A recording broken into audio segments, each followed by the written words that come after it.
So when I started thinking about what I wanted to talk with in regards to the way we're changing the way we interact with TV and how it's a very different proposition than it was a few years ago, my first thought wasn't really about Google TV or Apple TV or multi-platform viewing.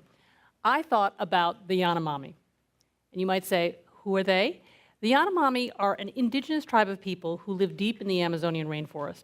And honestly, how to understand how to crack the code of how to succeed in involving how we interact with TV, I think back to a story I did at ABC News almost 20 years ago. Oh, sorry, I already jumped. So that's me, 20 years ago on the shoot. You see, I am a relative newbie to the digital frontier, or as Richard would say, I'm kind of stupid about it. An unexpected sequence of events sort of threw me into digital media, and I've only been working in the field for about 5 years. For the previous 25 years of my life, I was a filmmaker and a TV news producer, and at one point I did a story about the Yanomami, this tribe, who basically had no previous contact with the outside world.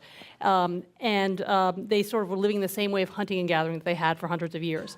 And their existence was being threatened by gold miners who were sort of moving in and threatening their way of life, so I went to tell their story. So only a few people that we met of the people we met had ever met a non-Yanomami before. They'd had very little contact with the outside world.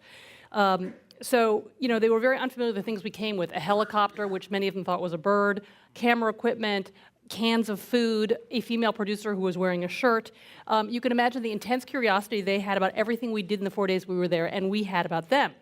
So we all tried to be very careful about not leaving a footprint. It was debatable whether we really should have been there in the first